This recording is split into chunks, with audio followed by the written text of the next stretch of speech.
As Mr. Obina left, Maigret, who had been quietly listening from the corner, ran up to Tina.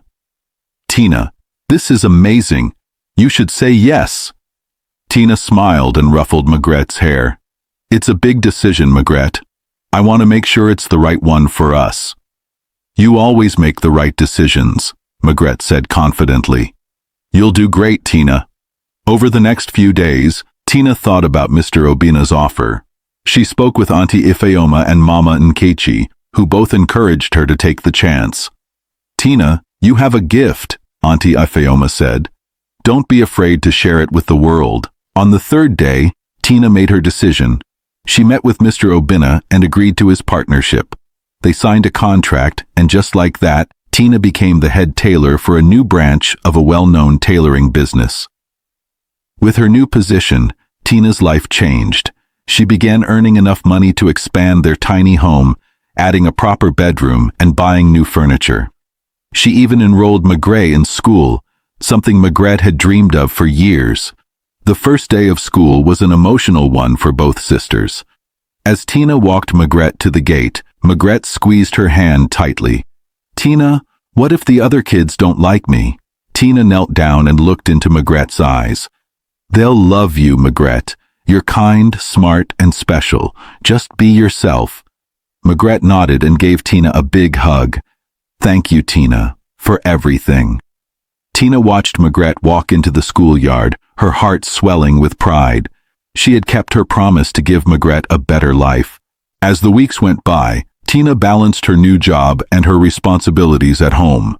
Maigret thrived in school, making new friends and excelling in her classes. Every evening, she would come home and excitedly tell Tina about her day. "Tina, guess what? I got a gold star in class today," Maigret said one evening, holding up her notebook proudly. "That's wonderful, Maigret," Tina said, giving her sister a hug. "I'm so proud of you." Maigret smiled brightly. "I want to be just like you, Tina, strong and hard-working." Tina's eyes filled with tears. "You're already stronger than you know, Maigret. You inspire me every day." Despite their progress, Tina and Maigret never forgot the hardships they had endured. Tina often thought about the cruel couple who had hurt Maigret and the challenges they had faced alone. But instead of dwelling on the past, she used those memories as motivation to keep moving forward. One evening, as they sat together after dinner, Tina said, "Maigret, I've been thinking about starting a program to help other kids like us, kids who have no one to look out for them." Maigret's eyes lit up. "Really? That's amazing, Tina." "We know what it's like to struggle," Tina continued. "If we can help even one child, it'll be worth it." Maigret hugged her sister tightly. "You're the best, Tina. I want to help too." With their bond stronger than ever and their future looking brighter, Tina and Maigret began a new chapter in their lives, one filled with hope, purpose, and the determination to make a difference. But as they closed one door, new challenges and adventures awaited them on the horizon. Tina's idea to help children like her and Maigret took root in her heart.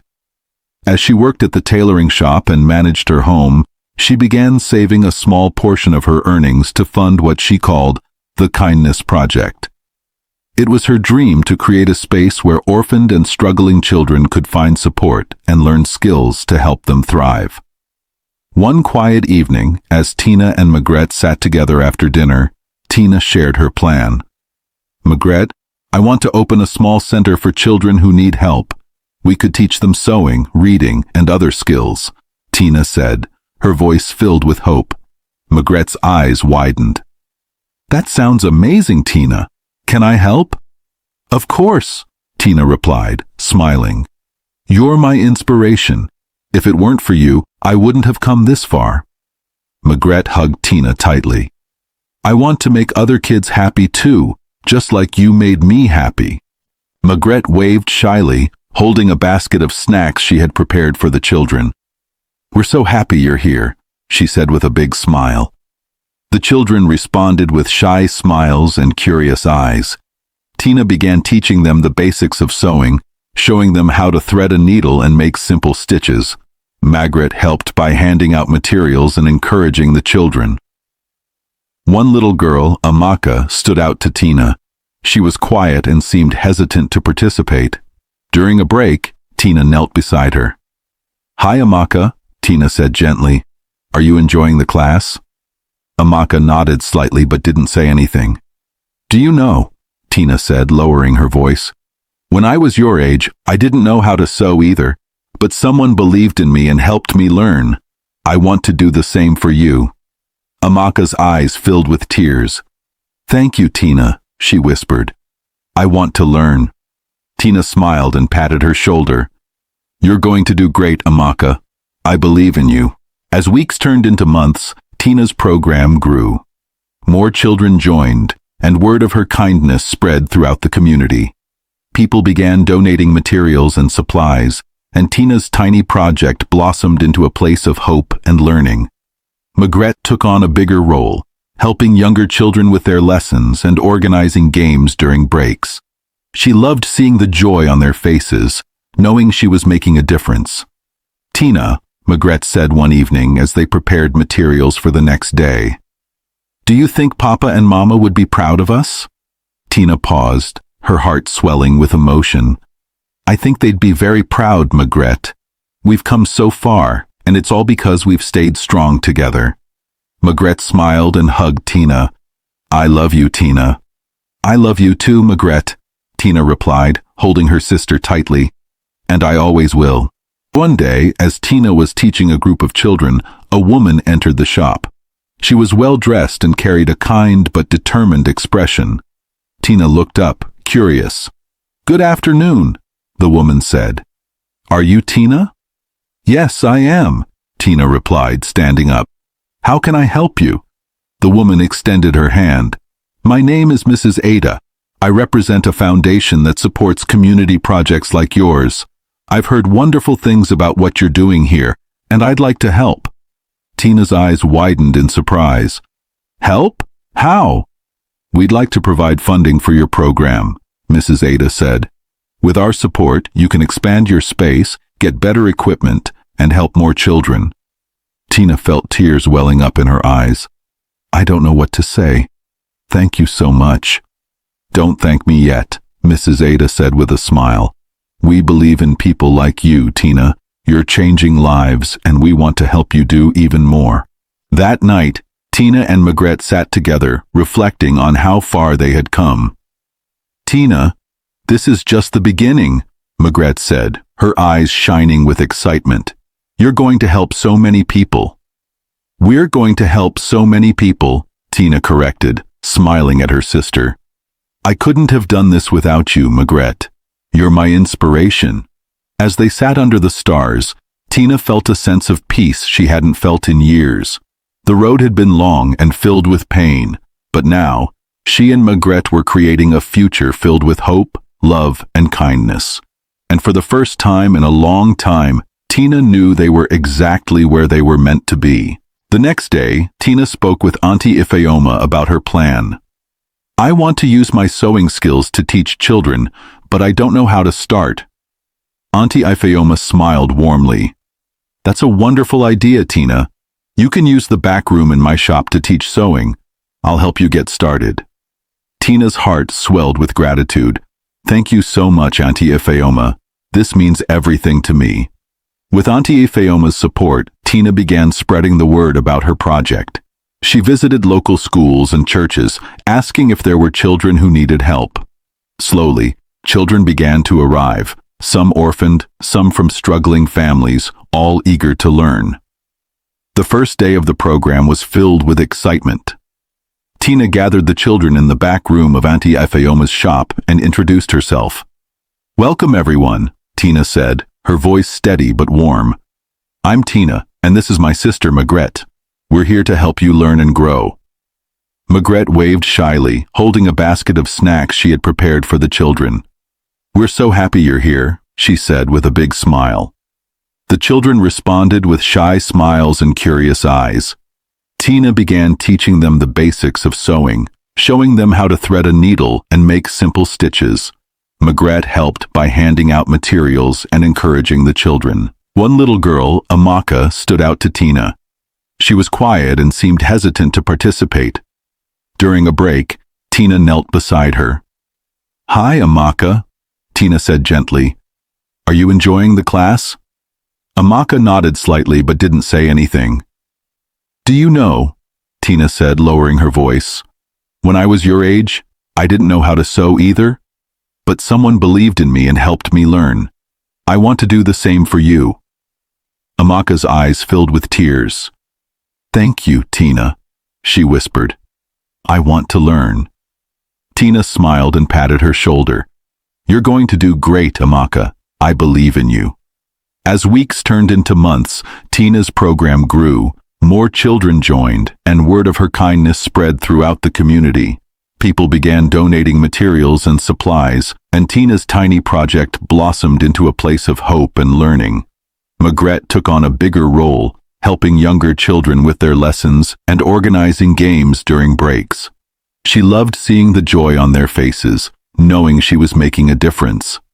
"Tina," Magrette said one evening, as they prepared materials for the next day, "do you think Papa and Mama would be proud of us?" Tina paused, her heart swelling with emotion. "I think they'd be very proud, Magrette. We've come so far, and it's all because we've stayed strong together." Magrette smiled and hugged Tina. "I love you, Tina." "I love you too, Magrette," Tina replied, holding her sister tightly. "And I always will." One day, as Tina was teaching a group of children, a woman entered the shop. She was well-dressed and carried a kind but determined expression. Tina looked up, curious. "Good afternoon," the woman said. "Are you Tina?" "Yes, I am," Tina replied, standing up. "How can I help you?" The woman extended her hand. "My name is Mrs. Ada. I represent a foundation that supports community projects like yours. I've heard wonderful things about what you're doing here, and I'd like to help." Tina's eyes widened in surprise. "Help? How?" "We'd like to provide funding for your program," Mrs. Ada said. "With our support, you can expand your space, get better equipment, and help more children." Tina felt tears welling up in her eyes. "I don't know what to say. Thank you so much." "Don't thank me yet," Mrs. Ada said with a smile. "We believe in people like you, Tina. You're changing lives, and we want to help you do even more." That night, Tina and Magrette sat together, reflecting on how far they had come. "Tina, this is just the beginning," Magrette said, her eyes shining with excitement. "You're going to help so many people." "We're going to help so many people," Tina corrected, smiling at her sister. "I couldn't have done this without you, Magrette. You're my inspiration." As they sat under the stars, Tina felt a sense of peace she hadn't felt in years. The road had been long and filled with pain, but now she and Magrette were creating a future filled with hope, love, and kindness. And for the first time in a long time, Tina knew they were exactly where they were meant to be. With the support from Mrs. Ada's foundation, Tina's project grew into something she had never imagined.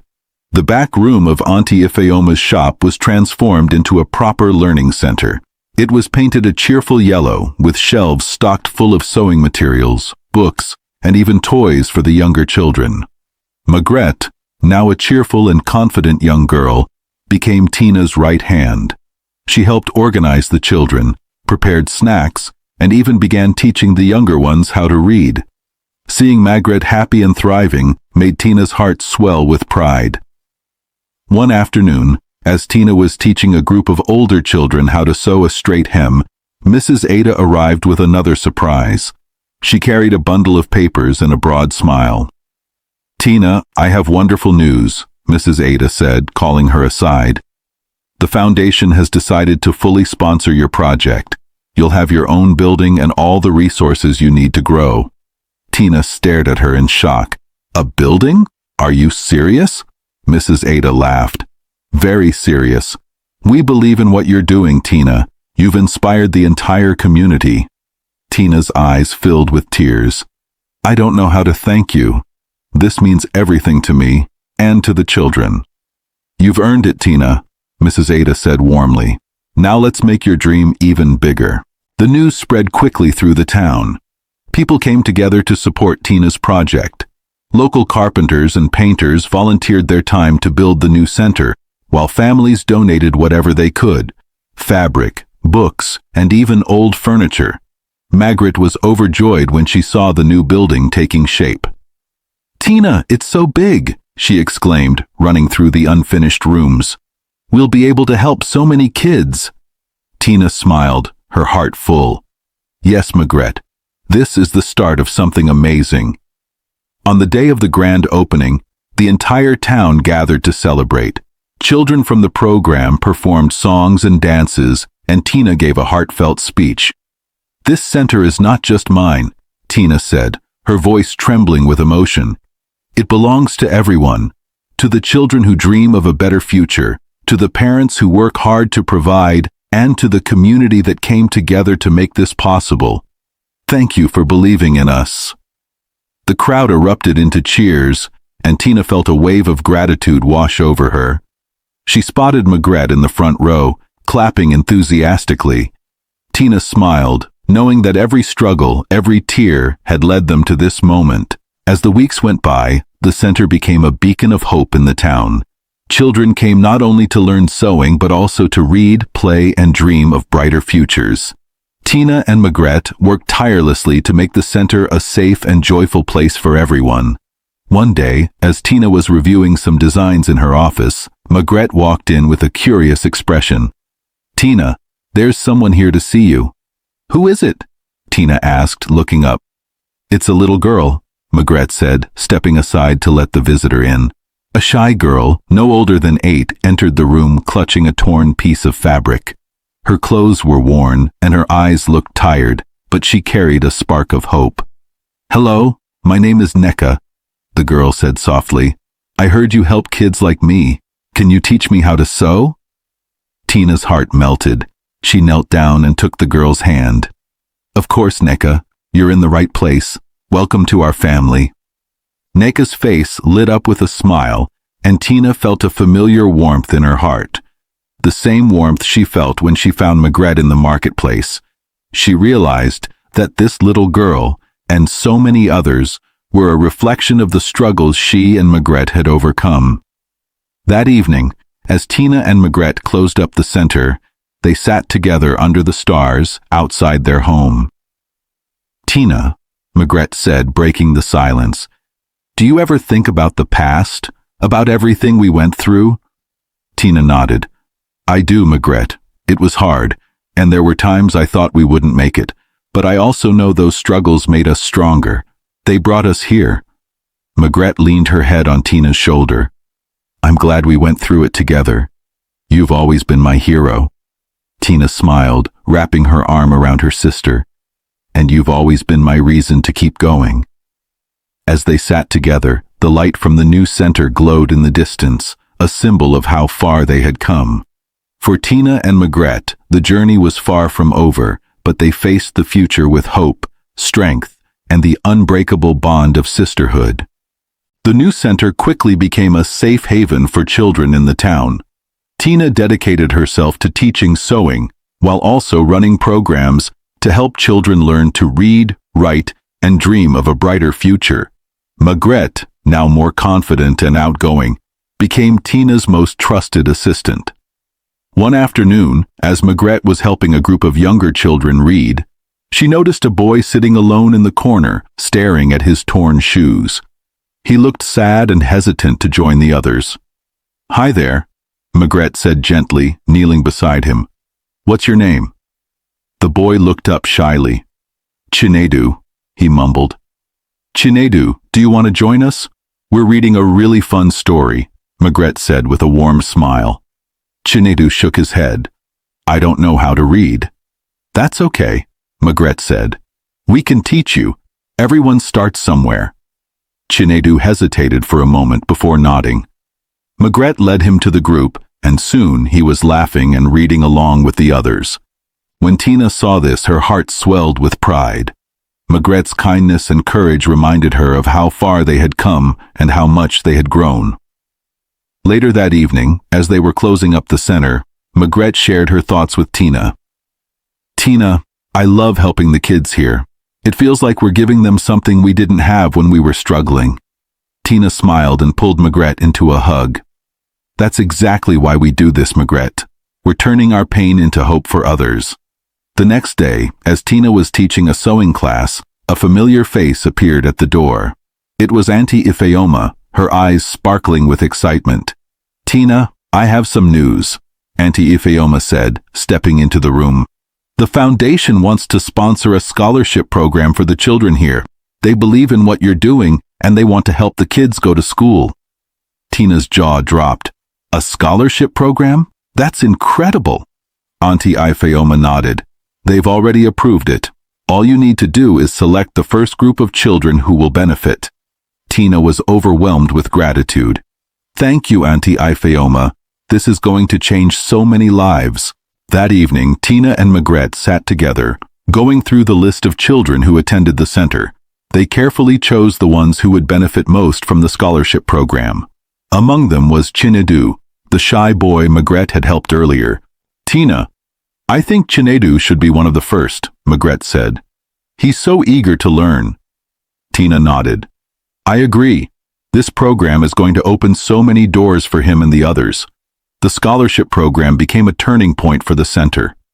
Children who once felt hopeless now had the chance to go to school and dream of better futures.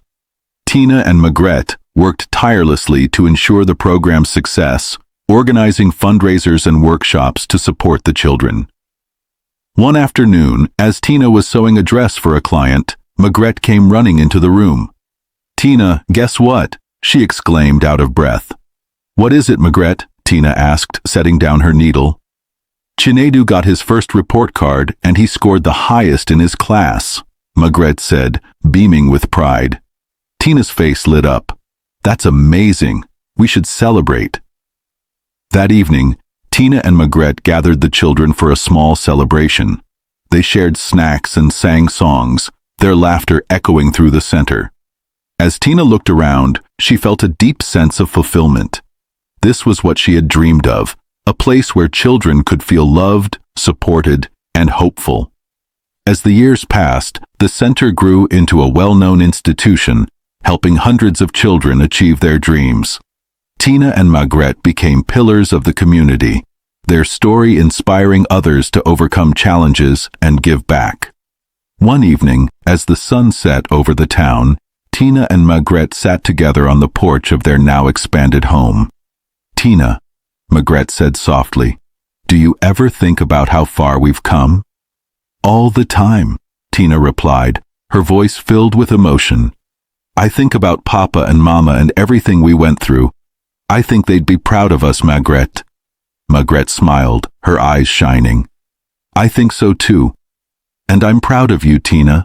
You never gave up." "And I never will," Tina said, placing an arm around her sister. "Because we're in this together, always." As they sat under the stars, they knew that their journey wasn't just about surviving.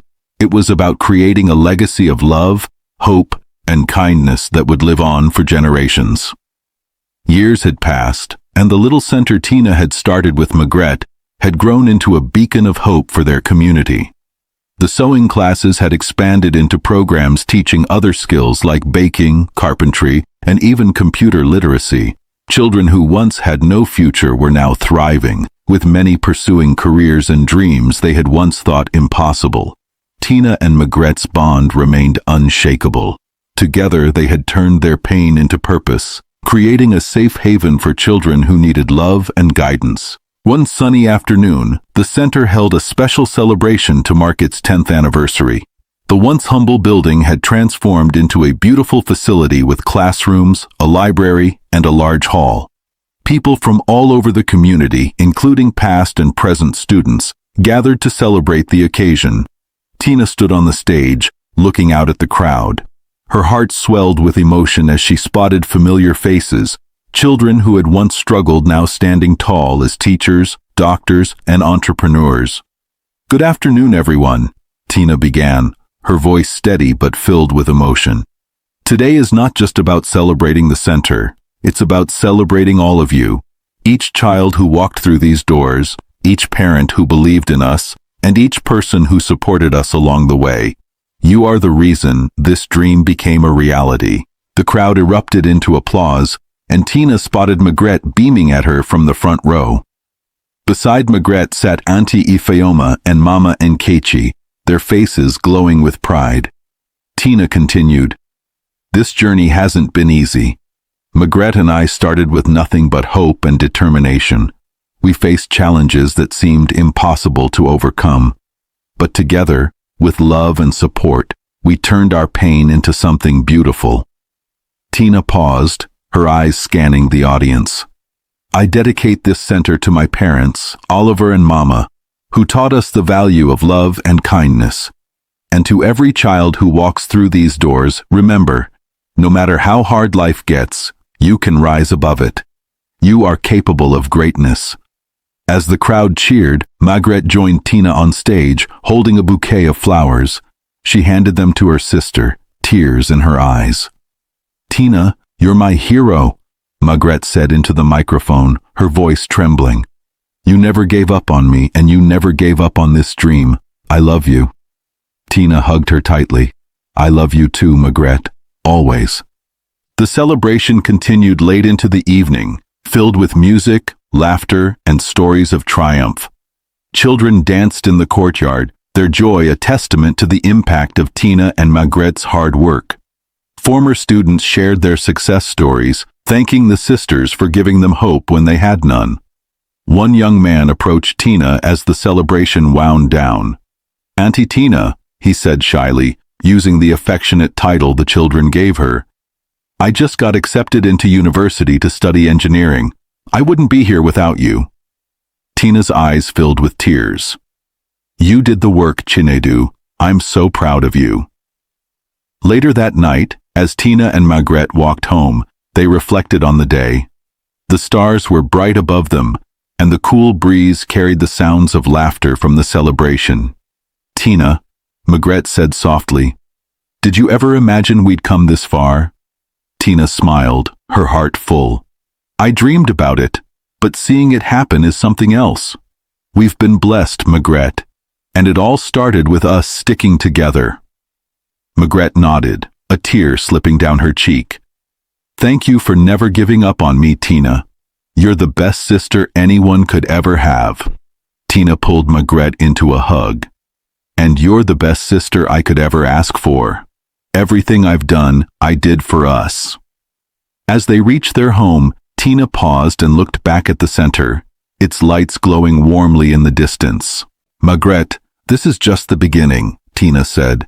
"The center will continue to grow, helping more children and changing more lives.